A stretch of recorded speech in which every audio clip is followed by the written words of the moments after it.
Red Hare. Many famous horses have been recorded during the Three Kingdoms period.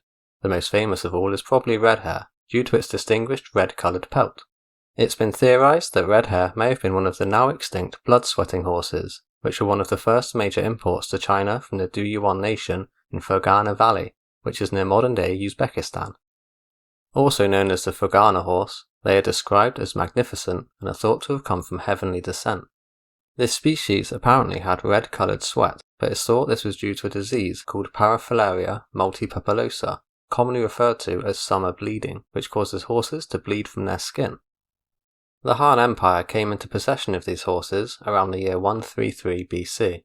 The new emperor of the time was humiliated with the peace treaty the Han had with the Xiongnu Confederacy, and began an aggressive policy to purge the Xiongnu from the central plains of China.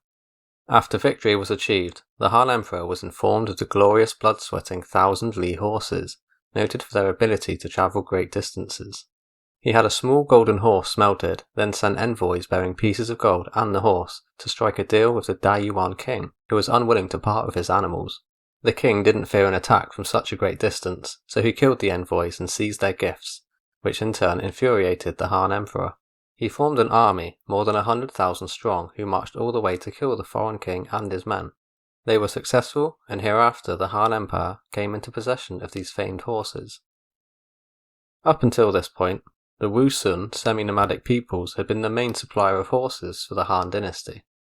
With the new arrival of a superior breed, the Wusun horses became known as the Western horses, while the Heavenly Horse title was bestowed upon the blood-sweating horses. Red Hare is only mentioned 3 times in Chen Shu's records and in Lu Bu's biography within the history of the later Han. The first mention is during Yuan Xiao's campaign against Yang Yan, the leader of the Heishan bandits, also known as the Black Mountain Bandits. As the Yellow Turban Rebellion threw the realm into chaos, a bandit leader named Yang Yan rose to power north of the Yellow River. All of the commanderies in that area were vulnerable to his attacks, and the Han government could do nothing to stop him. They legitimized him with a title, where it said he eventually managed to rally 1 million people under him. In years to come, he would ally with Gongsun Zan against their common enemy Yuan Xiao. Lu Bu had fled the capital after Dong Zhuo was put to death, where Zhang Yan gave him shelter and a place to lay low. Zhang Yan was fast, agile and brave, so his men eventually nicknamed him Flying Swallow. Once the de facto ruler of the time, Li Jue, put a reward on Lu Bu being captured, he no longer felt safe with the bandits, so fled to join up with Yuan Xiao. At this time, Yuan Xiao had mobilized his armies against the 20 to 30,000 Black Mountain bandits and defeated them at the Luchang Hills. He made his way to eliminate Zhang Yan at Changshan Commandery in Ji province, where he was assisted by Lu Bu, who rode atop Red Hare in this battle. They attacked together starting at the south. They then marched 250 kilometers, clearing out the bandits that resided in the hills and outskirts of the mountains. The Heishan bandits were well trained, and with a few thousand horsemen they proved to be a difficult opponent. The fighting lasted for 10 days, where many on both sides were killed until Yuan Xiao's army became too exhausted to continue. Yuan Xiao grew dissatisfied with Lu Bu and tried to kill him, which forced the flying general to defect back to Zhang Yan's side. It wasn't long until Lu Bu left the area altogether and escaped south.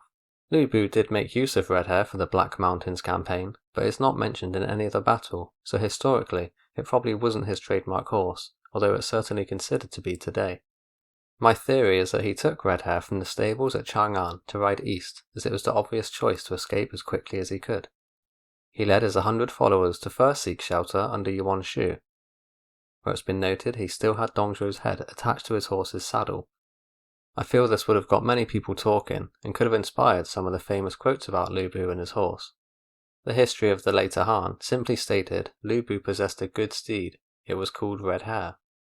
The known phrase, among men Lu Bu, among horses Red Hare, is the final mention of Lu Bu's steed, which nicely encompasses the quality of Red Hare, who is widely known as a superior horse to any other. The horse was not used by Li Su to bribe Lu Bu to join Dong Zhuo, nor did Cao Cao or Guan Yu ever come to possess it. It's not known when Red Hare died, but it was probably earlier than 220. I personally think Red Hare was injured in the fighting against the bandits, and wasn't used by Lu Bu again. If you enjoyed this video, don't forget to hit that like and subscribe button, and I'll see you next time.